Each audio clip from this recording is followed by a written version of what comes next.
Hey everyone, welcome to Chalk Talk. It's a solo edition with Colin today. It's just going to be me. We're going to go over some of the biggest games on the college football slate today. I'll answer a couple of questions. You guys can hit the button, ask some questions. We're going to go through the entire college football slate. It's going to be a little bit slower pace because it's just me and my notes and checking out all these moving lines. Like specifically, Air Force is really taking a dive this morning, which it was expected if you had listened to any podcast material or any written stuff. So a lot of things are on the move. I'm going to cover four of the biggest games on the card, read off some of my notes, submit a question down below. We'll get to those. And then I'm just going to go across the board and start talking about some of the line movement, where I would play it, where I would lay off, and where I'm going to look live. Today is today is a day where I'm going to be doing a lot of live betting. Volume is going to be higher than normal, only because I have personally known that Week 10 is the biggest week in college football. I have told anybody in my family and my friends that if you want any of my attention, you have to come to my place, and because I will make all the food, but I am not leaving the TVs whatsoever. Today is the biggest day in college football, and I'm really excited about it. So we're going to go ahead and get started off with the Georgia-Kentucky game. This is a game I've actually avoided betting all week. Kentucky has taken a lot of money, opened up at 12, came down as far as 7.5 when I think I finally turned the lights out last night. It looks like we popped back up to 9.5. And according to Sports Insights, if you don't have it, it looks like it may even come back down to 9. It's just going to middle in between some dead numbers, and you can get any one of those. Although a crazy 2-point conversion or something like that will probably be the difference between these 9s and these 7.5s. You're supposed to take Kentucky in this spot. They match up Georgia with Georgia really well. Both these teams are 4th and 6th overall against explosiveness, so they're really good at containing. Kentucky, this 4th and finishing drives. That's a really important stat that gets overlooked, which finishing drives is something that measures, how many points are you able to convert once you get past the 40-yard line. And, Kentucky ranks 4th in the nation on defense. So that's the big problem with Georgia is, they're not going to be able to explode against this defense, and they're not going to be able to convert many points once they get past the 40. Kentucky is 6th against rush explosiveness. That's the big deal with Elijah Holyfield and DeAndre Swift is they will just take off at any point. We've seen that in previous games. But Kentucky is the best defense that they face. It's going to be able to contain that. Other problems that I have with Georgia is their offensive line. Their trench play is atrocious. I can't get behind them to win the SEC. I can't get behind them to beat Alabama because their defensive line ranks bottom 20. They're 112th in offensive line sack rate again for protecting Jacob Fromm. So it really has nothing to do with Fromm's efficiency and his completion rate.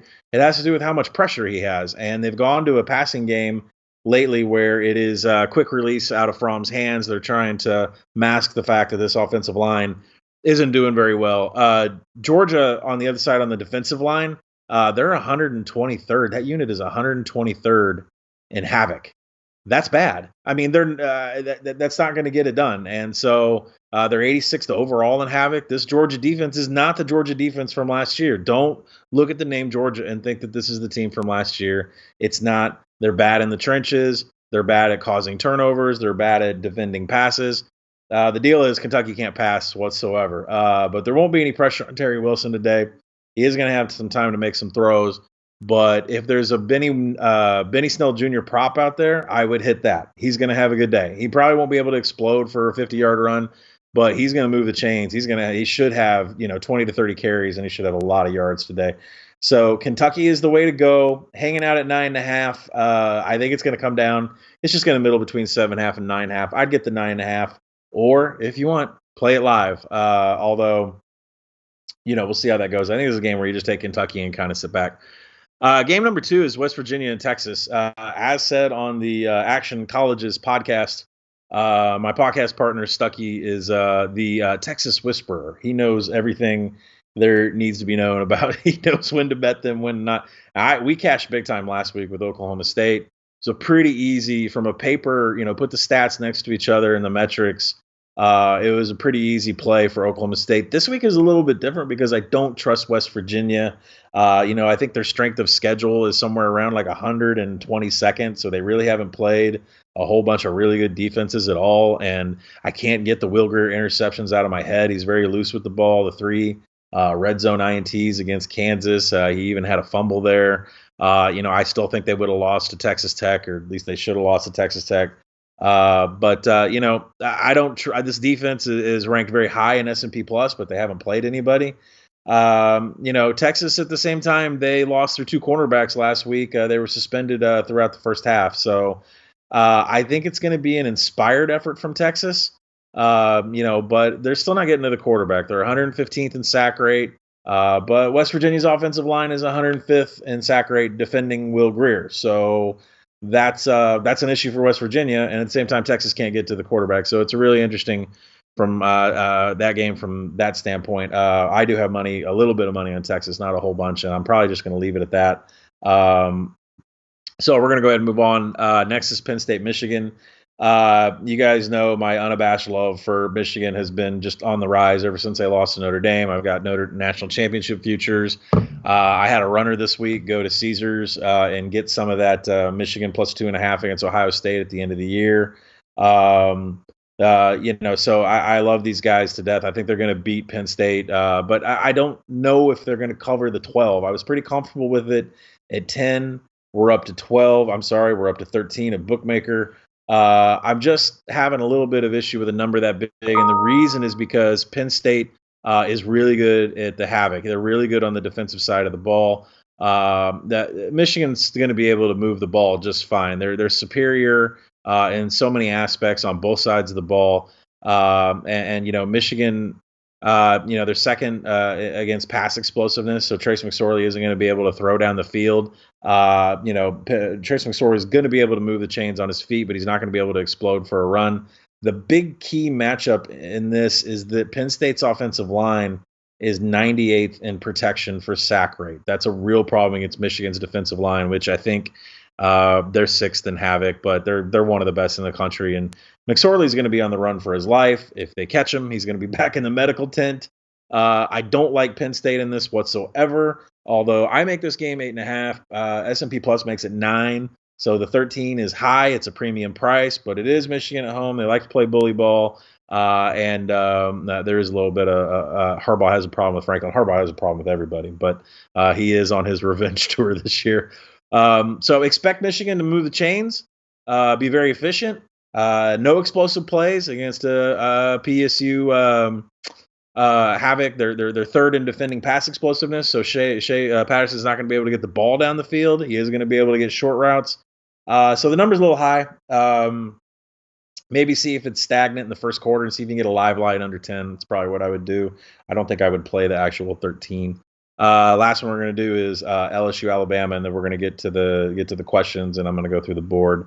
Let me take some coffee here, solo. Okay, so the big discrepancy with LSU and Alabama is their strength of schedule. LSU is 6th in strength of schedule. Alabama is 68th. So when you hear people say Alabama hasn't played anybody to this point, that's true.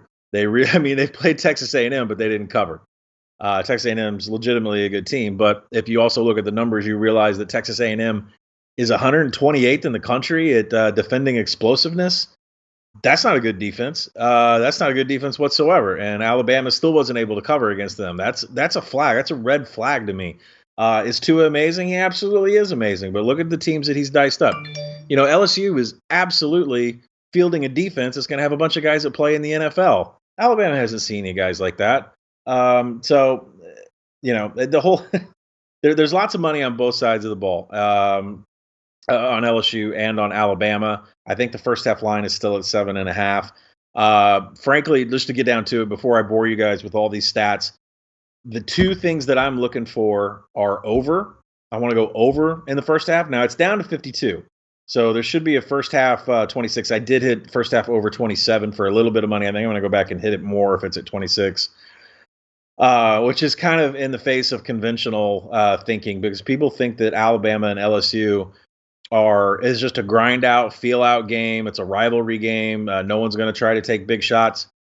Yeah, but at the same time, Devin White, the best defensive player for LSU, and maybe the best defensive player in all the SEC, isn't playing in the first half. So if I was Alabama and I was putting together a game plan, I would throw directly at the linebacker unit where Devin White plays. I would go directly at them.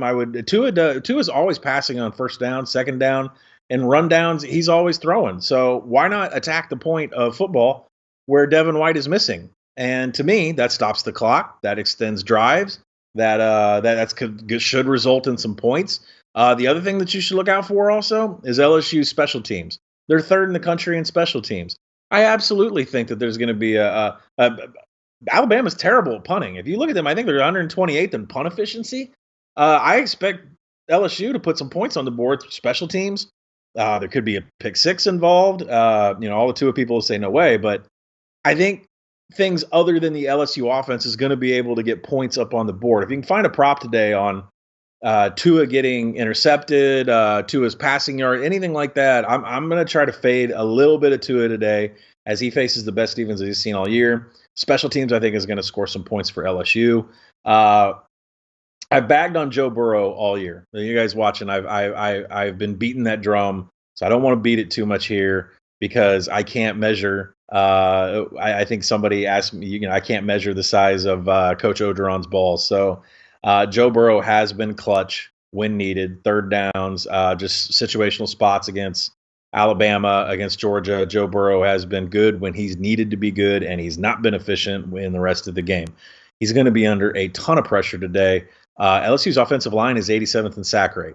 So Burrow's going to have quick release, quick pass. But for me, I've got money on LSU to cover. Still sitting at 14 and a half. Not a lot of money, just one unit on LSU to cover. And I'm going to put the same amount of money looking for a prop on Tua to have an interception. And I'm going to take the over in this game. That goes completely against what everybody else. I don't think there's another person in this world that thinks this game's going to go over, but I'm going to do over in this game. All right, I'm going to get to the questions, and then I'm going to fly through the board. I just got kicked out of the document, but I saw a question from Stucky that asked me about Arkansas. Are you excited that Arkansas can't lose today? Do you know what I'm excited about, Stuck? I'm excited that I am not under pressure to go to one of these football games, waste 5-6 hours of my day, spend around over $500 on me and my kids to get in, and pretend like I care about this team. The biggest win overall is my time. I get my time back because this team is so bad. DJ Holy _ Grail. Tell me why I shouldn't tease Georgia, Michigan, Bama. I wouldn't tease Georgia at all. I would not be putting money on Georgia whatsoever. If they win the game and they cover and they beat Kentucky by a lot, so be it. I think Kentucky is the side here today. Kentucky's defense is really good. They're going to be amped up in Lexington. I'd leave Georgia out of that. Michigan, can't complain. I would put them, actually, to tell you the truth, I have every week, I don't record it on the app because it's not probably, if there's a best practices for betting, it's not doing something like this, which is me taking a team like Michigan, Notre Dame, some heavy favorites, putting them all together in a parlay and putting, throw $100, $200 on the side and see if I can make even amount of money. Michigan is a part of that for me this week. I just don't think there's any way Michigan's going to lose whatsoever. And there's a couple other teams out there. We'll go through the board that I would throw in a parlay like that. Is Alabama one of them? Yes, Alabama is one of them. I can't see Alabama losing. So Michigan, Alabama, I would try to find another team and put them in a parlay. Papa Nuff looks like a Reading Phillies hat. Thanks, Papa. It is not. I'm a big fan of AAA hats. In case any of you guys have been following me for a really long time, I travel all over the country frequently. I average about 200 flights a year. And I work for, in my side gig, I work for Fortune 100 companies doing some consulting work for them. I'm a supply chain consultant in my previous life, free time. And I've traveled all over the U.S., and I've noticed that AAA baseball games are about the best thing I've ever been to. So this is a Tacoma Rainiers hat, AAA for the Seattle Mariners. One of my most favorite AAA places to ever be, between the Salt Lake Bees, the Vegas 51s, which they're changing the name. And then here in my hometown of Tulsa is the Drillers, although I support the Northwest Arkansas Naturals, which is affiliated with my Kansas City Royals. All right. Igor, it's Collin. What do you think about Hawaii, Utah State over for the late night tip? Igor, I'm going to be playing. I'm going to be playing Hawaii tonight while I'm writing Sunday Morning Coffee. I got up to 19. It's come down to 17 and a half. I'm going to get a play in on the app. I'm going to be on Hawaii in this game. As far as the over under, bear with me while I look at my sheet and I tell you what I released as a total in this game. 58 and a half. The number's at 71 and a half. That seems really high. I got to get into the Utah State's run rates. I got to see what they've been able to do in pass defense, which all their numbers across the board are really good. But I mean, seeing the number come down to 17 and seeing the total go up makes me think Utah State might have trouble with the run and shoot, and Cole McDonald might show up to play. But capping a Hawaii game, geez. All right. Ford, any read on the Northwestern Notre Dame for the dinner time kick in Evanston? Yeah, Ford. Boy, my buddy. So I love Notre Dame in this game. I think Northwestern is a fraud. They've had so many games that they've won that they should not have won. There's nothing in the stats that says that Northwestern's going to be able to hang in this game whatsoever.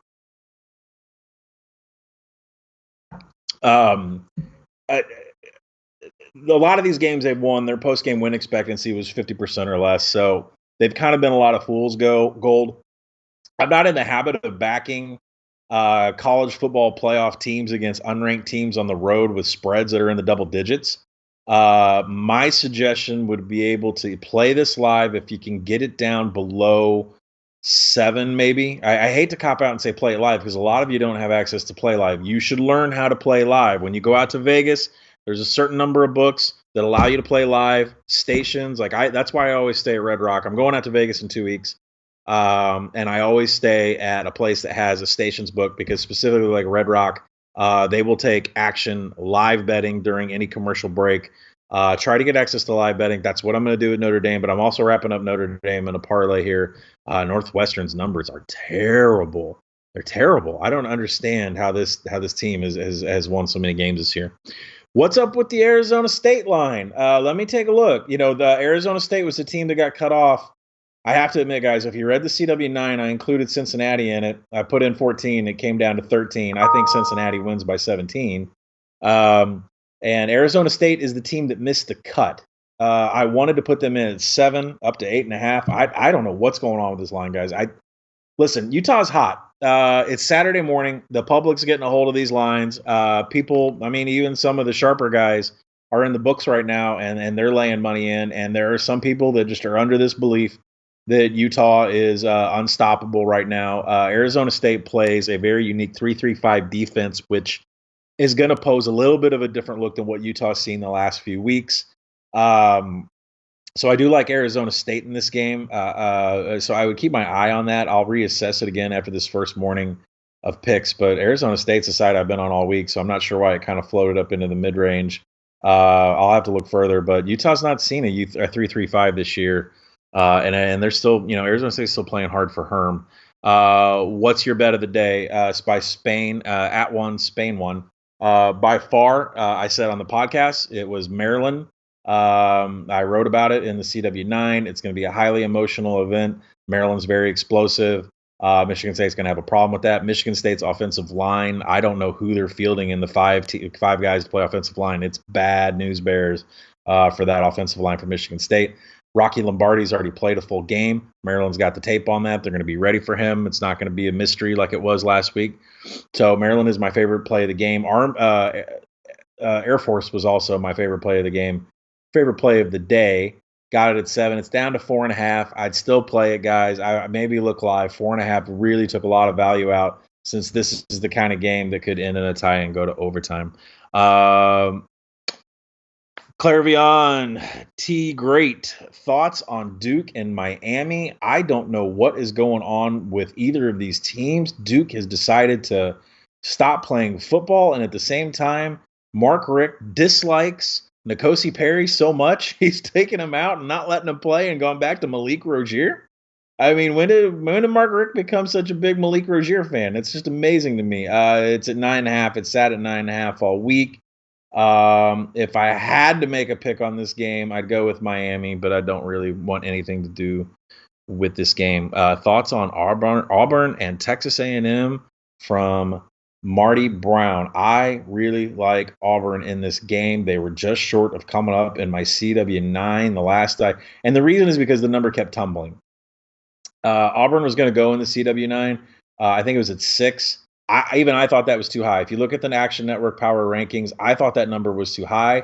Came down to 5, came down to 4, and at the time that I was writing the CW9 on Wednesday night, Auburn had eclipsed 3.5, and I just couldn't write it up when I was thinking, when is this number going to stop going down? I don't want to put out a bad line. I really like Auburn in this game. They're coming off of a bye. Texas A&M is on back-to-back travel, I believe. There's going to be a piece about this in Sunday Morning Coffee tomorrow about what teams are able to do in November when they come off of a bye week, because by this time in the season, these teams are really beat up, and when they get 2 weeks of rest, they really come out with a lot of motivation and they're healthy. I really like teams in November that come off of a bye week. Something to remember. Air Force Moneyline Parlay with a favorite like Washington worth of play. You know what? You guys want to go dirty round robin parlay? I've made one myself. I should probably put it out there, but I don't really like to promote parlays because it's not really the key to winning. It is a key to having fun. It is the key to looking at like, oh, I put these 5 teams together and it could pay off around $50,000. That's fun. It's not sound betting advice to make one of these, so I haven't promoted it as much this year. But of course, I've got one in my back pocket. Air Force is definitely in that. Nebraska's in it, if you can believe it or not. I've got Nebraska in my dirty round robin parlay. Maryland's in it, of course. Like I said, Air Force is in it. Let me go through the list. Kentucky's in it. Missouri's not in it because they can't beat ranked teams. They can cover, but they can't beat ranked teams. SMU is in it. And that was it. I might make another one with Hawaii, so we'll cross our fingers here. Q Taylor, 12, spread parlay, who loses? Maryland +4, nope. Oklahoma State -6, maybe. Georgia Tech -5, I want nothing to do with that. Memphis -11 is a really good number, but East Carolina, something funky is going on there, so I don't know what's going on with that game. Who loses? It's going to be either Georgia Tech or Memphis. At NJ Electronics, Oklahoma State letdown spot. Will Baylor show up for all 4 quarters? A really good question, NJ Electronics. So this is the sandwich spot of the week. Oklahoma State comes off of a big win against Texas. They have Bedlam next week. So this Baylor spot, early kick in Waco, they probably don't want to be there at all. The problem that I have is Baylor's pass defense is, I think, 126th in the nation. They're terrible. Baylor just takes quarters. They take halves off. I'm sorry, guys. I don't know Charlie Brewer's situation. I know that he was hurt and questionable all week, so I need to look it up, what's going on with Charlie Brewer. But, I mean, Stuck's all in on this spot. Stuck is an amazing spot player. He can just sniff situational spots, and he's correct. This is the biggest one of the week. So you should play it on spot alone. I should be playing it on spot alone. But if you guys know me and you followed me for the last 2 or 3 years, Baylor has screwed me out of so much money. Charlie Brewer is probable. So, yeah, I mean, Baylor is the side, but I'm not going to have a part of it. Army's down to 4.5 at can't guard James 1. Yeah, Army's down to 4.5. Air Force is the play. Air Force is 10th in opportunity rate on defense and 5th in stuff rate. What does that mean? They're filling A, B, C gap. They're going to be able to control Army's triple option. No problem. I think they're going to win the game. I took them at +7. They're in my parlays. Army's defense, on the other hand, can't defend the triple option. They're like 100th in stuff rate, which means they're not going to be in the backfield of Air Force whatsoever. It's an Air Force play. Our fearless CEO, Noah. Great. Got to take this question. I have to give my best answer. So Bama LSU first half bet to take, asking for a friend, right? We're all asking for a friend. I wish I had a extremely large edge on this and I could tell you guys what to bet. I am going to take, listen, the books aren't in the habit of handing out free money. They know that Devin White's out. The world knows that Devin White's out. The world knows what Tua has done. Tua is undefeated against the spread in the first half. Everybody knows this. The first half line is hanging on 7.5. Chum in the water for everybody to go get. Take LSU plus 7.5. Don't put a whole bunch of money on it. Take LSU plus 7.5. Just see what happens. See if the special teams get involved. So that's the bet I would take in the first half. But I also personally like the over on 26. So over 26, LSU plus 7.5. Let's hope we get some special teams and some defensive scores to help that over and to help LSU cover that bet. All right, guys, that's it for the questions. I think we're at a good time for me to spend 2 minutes to go over the board, let you know what I see, and then I'm going to sign off. All right, so I'm going to go through here. Wake Forest, that number has come down to 5.5. I think this is an overtime game. The total's at 78. That is amazing. You guys want a live game to bet? Syracuse, Wake Forest is the live bet game of the morning of this first kickoff. There's going to be 80 points scored in this thing. A team's going to get up by 14, and they're going to give up the lead, so you're going to be able to take the other side. That's the game that you want to live bet. I think Nebraska has a chance to beat Ohio State, all right? I mean, that's pretty bold seeing that they're 17-point dogs. But Nebraska and Adrian Martinez is extremely potent and explosive on the ground. Ohio State cannot defend explosiveness on the ground whatsoever. So I don't care what Haskins does. I don't care if Haskins throws 73 times again. Nebraska's going to be able to run the ball. And so 17 points seems like a little bit too much. I've heard, Urban Meyer off a whole bunch of rests. Urban Meyer, does this in bowl games when he has extra time to prep. Yeah, well, Urban Meyer is also dealing with a cyst on his brain, and he's taking knees against Illinois. I don't want any part of it. I want Nebraska. Going through the board, I see a 3.5 just popped at some square shops on Maryland. I would scoop the hell out of that at Bovada and Sportsbook. 5 dimes went to 3.5 too. So Maryland's the play. They should be inspired and emotional, and they've got the advantages on paper. Who the hell is betting Rutgers? I don't know who out there is betting. Why did it come down from 30 to 28? I don't know. So, of course, we said Air Force. Listen, I can't get behind Kansas, guys, and I noticed the number has gone from 14.5 up to 18. Yeah, don't bet Kansas. Don't ever bet Kansas. Auburn down to 3.5. That's the side that I support if you want to get in on that. Baylor's the spot. Clemson's at 38. Dabo does not like Bobby Petrino. I wouldn't be surprised to see them win by 59. I like Ole Miss over South Carolina. I'm probably going to put it in on the Action Network app here when we get off of this. Wyoming and San Jose State totals 38. The question here is Wyoming going to win 13-0 or are they going to win 15-0? That's the big question. Iowa and Purdue. Listen, I put a bet on Iowa plus 3 earlier in the week. They can contain Purdue's explosiveness. So that's really the high-level cap on that game.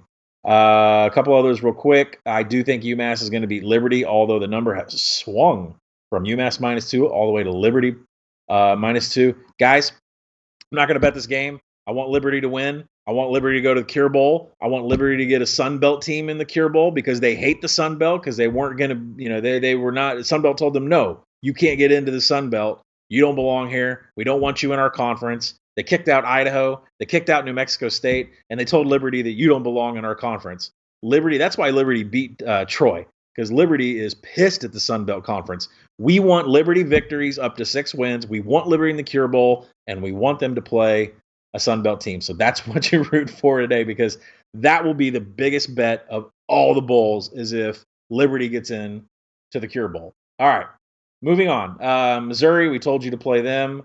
SMU is going to cover Houston. I don't know how, but SMU is going to cover Houston somehow at the 14. Delete this part of the video if that doesn't happen. Of course, I said Notre Dame. Mississippi State, I think, is going to cover the 23.5. They're going to shut out La Tech. Tonight, guys, Cal's going to beat Washington State. All right? You guys can hit me up on the old Twitter. I'll be writing Sunday Morning Coffee. I think Cal's going to upset Washington State. Get him in your moneyline parlays. That's going to do it for me. Good luck on your bets. Hit me up on Twitter. Today's a big live betting day, a big food day, lots of friends. Enjoy all the college football, and we'll see you next time.